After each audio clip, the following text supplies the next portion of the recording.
Bonjour à toutes et à tous, j'espère que vous allez bien. Bienvenue sur ma chaîne. Si vous ne me connaissez pas, je suis Nilan, praticienne en naturopathie, et ici on parle de santé, de bien-être et de tout ce qui touche à la naturopathie. Vous avez été nombreux à voter pour le thème de cette vidéo, alors si toi aussi tu veux choisir le thème de ma vidéo, je t'invite à cliquer sur le lien en description pour répondre à un sondage. La qualité de la peau, c'est une préoccupation qui est de plus en plus prégnante actuellement. Et au-delà des considérations esthétiques, la peau va refléter l'état de notre santé. C'est la raison pour laquelle prendre soin de sa peau avec des actifs cosmétiques, c'est bien, mais c'est pas toujours suffisant. Et pour reprendre la comparaison d'une autre youtubeuse, Sonia Solaire pour ceux qui la connaissent, c'est comme si la couche externe de notre peau était une nappe et la couche intérieure de notre peau, la table qu'il y a en dessous. Prendre soin d'avoir une belle nappe, c'est bien, mais si la table en dessous est tout abîmée et cabossée, ça sert à rien. C'est pour ça que c'est important de prendre soin de sa peau de l'intérieur comme de l'extérieur. Je vais donc te parler des 4 astuces à mettre en place pour avoir une belle peau en 3 semaines seulement. Ces astuces ne sont pas seulement des conseils théoriques, parce que j'avais moi-même des problèmes de peau il y a quelques années, notamment de l'acné et des dermatites. Et ces astuces, ce sont celles qui m'ont permis d'en finir avec les problèmes de peau.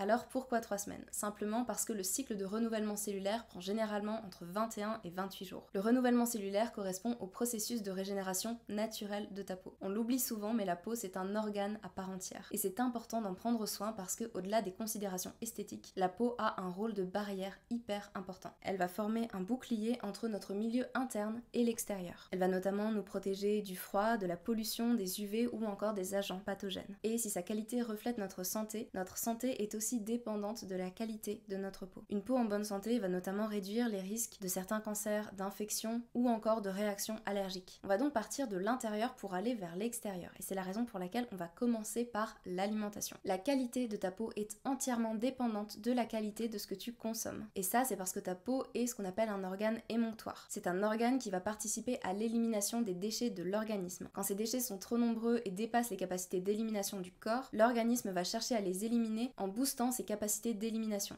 Et résultat, on peut se retrouver avec une grosse crise d'acné. Pour éviter d'en arriver là, 3 règles simples suffisent. Première règle, boire au moins 1,5 litre d'eau pure tous les jours. L'eau choisie doit avoir un taux de résidus secs à 180 degrés inférieur à 50 mg. Et si tu veux savoir ce que c'est et pourquoi, je t'invite à cliquer sur le lien dans la description. Règle numéro 2, consommer beaucoup de fruits et de légumes, si possible crus, entre 10h et 18h. Pourquoi pas avant 10h? Parce que sinon, le sucre des fruits peut provoquer un pic de glycémie qui va favoriser le développement d'inflammation dans le corps. Et pourquoi avant 18h? Simplement pour éviter les phénomènes de fermentation qui peuvent se produire pendant la digestion et provoquer des ballonnements. Et règle numéro 3, consommer des aliments avec un indice pral bas, neutre ou encore mieux négatif. L'indice pral correspond à la capacité d'un aliment à créer de l'acidité dans le corps. L'acidité en excès va participer à la création de processus inflammatoires qui peuvent être à l'origine de problèmes de peau. Tu trouveras un tableau avec les aliments à privilégier et ceux à éviter dans la description. Pour la deuxième astuce, on va parler de l'émotionnel. Que ce soit pour le stress, l'anxiété ou le mal-être, ce sont des émotions qui vont vite se refléter sur l'état de ta peau. Il y a beaucoup de personnes qui vont faire une crise d'eczéma, de psoriasis ou de l'acné après un choc émotionnel, une période vraiment difficile ou beaucoup de stress. Ces émotions peuvent non seulement provoquer des problèmes de peau chroniques, mais aussi influencer la manière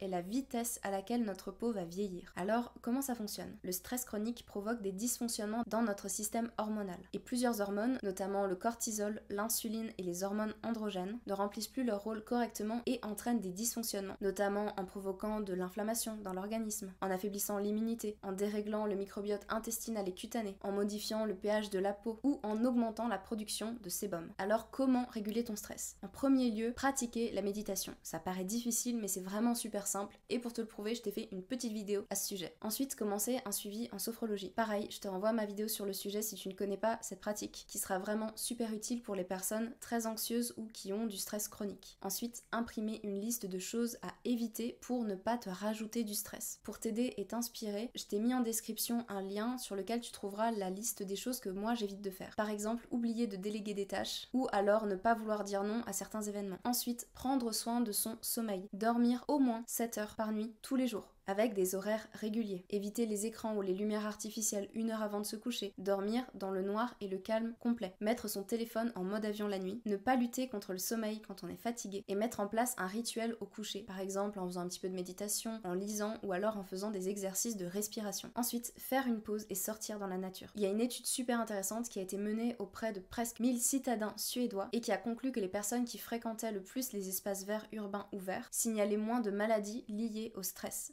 Si jamais tu veux lire l'étude complète, je te mets le lien en description. Et enfin, tu peux utiliser des compléments alimentaires, notamment du magnésium bisglycinate, de la phosphatidylsérine, du GABA, du 5-HTP, de la mélatonine ou des plantes adaptogènes. Et maintenant, on va parler de la nappe. Donc, quels actifs privilégier, à quel moment de la journée et comment les combiner. Je vais te parler des actifs qui ont bien performé sur ma peau, mais comme toutes les peaux sont différentes, ça pourra ne pas performer de la même façon sur toi. Pour te donner quelques indications, moi, les problématiques que j'avais, c'était plutôt d'avoir une peau déshydratée, de l'acné, des points noirs et des premiers signes de relâchement cutané. Alors si tes problématiques sont différentes, il faudra que tu adaptes un petit peu les actifs que tu vas utiliser. Le matin, j'utilise le nettoyant de chez Natural Lab. C'est vraiment une marque incroyable. Si jamais tu veux en savoir un petit peu plus, je t'ai écrit un article à ce sujet. Ensuite, soit j'utilise le toner de la même marque, soit j'utilise de l'hydrolat d'Achille millefeuille. Ça a vraiment été un ingrédient qui a révolutionné la qualité de ma peau en quelques jours. C'est un hydrolat qui est purifiant et cicatrisant. Ensuite, j'utilise un sérum avec de la niacinamide, du cuivre et du zinc. Et je termine avec une crème hydratante avec des probiotiques et du miel. Le soir, j'utilise un nettoyant aux AHA et BHA qui vont éliminer les peaux mortes en douceur. Et ensuite, je vais avoir 2 routines un petit peu différentes. Soit je vais utiliser le toner à l'acide glycolique de chez The Ordinary, ensuite un sérum à l'acide hyaluronique et à la vitamine C, puis un sérum aux AHA et enfin une crème oxygénante. Soit je vais utiliser l'hydrolat d'Achille millefeuille, un sérum à l'acide hyaluronique, un sérum au collagène et une crème avec du rétinol. Je te donne en description les liens de tous les produits que j'utilise. En local, pour purifier ou assécher un bouton, soit je vais utiliser de l'huile essentielle de tea tree, le roll-on de chez Natural Lab ou alors un soin à l'acide salicylique. Si jamais je veux faire partir une cicatrice ou une tache, je vais utiliser un soin avec de la vitamine C et de l'argile rose, le roll-on Natural Lab ou alors de l'huile essentielle d'hélicryse italienne. Et enfin, dernière astuce, on va parler des gestes au quotidien à faire pour éviter d'aggraver ou de provoquer de l'acné.